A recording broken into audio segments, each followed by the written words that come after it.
एकांत में बैठा हो, अकेला, तब उस क्षण आपके दिल की बात आप उससे जाकर कहो। और एक बात और सुन लो, अगर मंदिर में नहीं बोल सकते तो घर में जो शिवलिंग होता है, घर के अंदर शिवलिंग रखते क्यों हैं? आप लिंग महापुराण के अंतर्गत उसको श्रवण कर सकते हैं। लिंग पुराण के अंतर्गत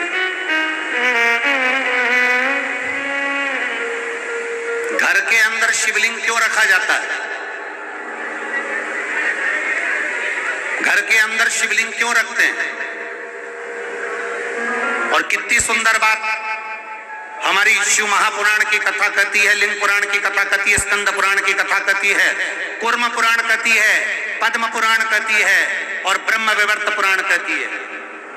घर में शिवलिंग है और मान लो घर में आपने रोज बाबा को जल चढ़ाया, रोज आपने पूजन करी, रोज आराधना करी, रोज शिव जी को जल समर्पित कर रहे हो, और मान लो बीच में रजो धर्म आ गया या आप कहीं चले गए और घर में कोई पूजन करने वाला नहीं है, तो शिव महापुराण की कथा यहाँ तक कहती है कि घर में जो शिवलिंग है अगर आप उसको ना छुएंगे, बाहर भी चले गए, रखा हुआ है, किसी ने जल भी नहीं चढ़ाया, किसी ने पुष्प भी नहीं चढ़ाया, किसी ने कोई चावल का दाना भी नहीं चढ़ाया, अगर आप घर में रखी हुई एक बेलपत्र भी भले वो सूख गई हो, कैसी भी हो, अगर बेलपत्र सूख भी गई हो तो वो बेलपत्र भी आप शिव जी के पास में रखकर चले जाएंगे तो आपने कितने दिन जल नहीं चढ़ाया उस खाते में रहेगा ही सर, दोष नहीं लगेगा। एक बेलपत्र में वो फल होता है, एक बेलपत्र में वो बल होता है कि गंगा के जल के बराबर, सरयू के जल के बराबर, कावेरी, छिपरा, नर्मदा के जल के बराबर बेलपत्री मात्र शिव के करीब में रखी रहती है, तो वो जल के बराबर ही रखी रहती है कि रोज आप जल चढ़ा रहे हैं शिव जी। घर के लोगों से इतना तो कह सकते हो कि मुझे हाथ नहीं लगाना, मेरे को बाहर जाना है, तुम एक काम करो, ये बेलपत्री शिव जी के पास रख दो, मैंने यहाँ रखी है, मैंने यहाँ पर रखी है, ये बेलपत्र आप शंकर जी के पास में रख दो, इतना तो कह सकते हो, इतना तो भगवान का वर्णन कर सकते हो, ये रख दो शिव के पास। एक बेलपत्र शिव को समर्पित करना। और 10 दिन हो गए, 8 दिन हो गए, 15 दिन हो गए, 20 दिन हो गए, कोई बात नहीं, दुखी मत होना, शिव तुम्हारे हैं और तुम शिव के, भटकना नहीं है,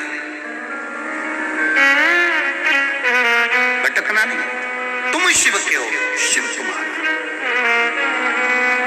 हाँ, ये जरूर है, घर से जब जाओ तो शिवलिंग तुम्हारे घर में जो पारद का, नर्मदा का, कंकर शंकर जो रखा हुआ है, जो शिवलिंग है, उसको कह कर जाना, बाबा तेरा घर है, तुझे संभालना है, हम भी तेरे हैं, तेरे भरोसे पर जा रहे हैं, तेरे भरोसे पर वापिस आएंगे, ऐसी कृपा करना, जिस कार्य के लिए जा रहे हैं वो कार्य तू साथ चल और उसको सफल कर देना, ये भरोसा।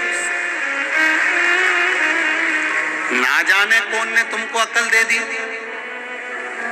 ना जाने कौन ने तुमको ऐसी बुद्धि दे दी कि भगवान को डलिया में लेकर जहां जाओ भगवान को डलिया में लेकर जाओ, ये कौन ने अकल दी, ये कौन ने बुद्धि दी तुमको? कौन ने कहा तुमसे कि तुम भगवान को डलिया में बिठाकर उनके धक्के खिलाओ? ना जाने कौन नारी कैसी, ना जाने कौन पुरुष कैसा, तुम्हारे हाथ झूठे हो रहे हैं, पात्र झूठे हो रहे हैं, ये अकल दी कौन ने तुमको कि इनको साथ में ले लेकर घूमो? ना, वो घर का सेठ है, घर का मालिक है, तुम कहीं पर भी जाओ संभालना उसकी जवाबदारी है।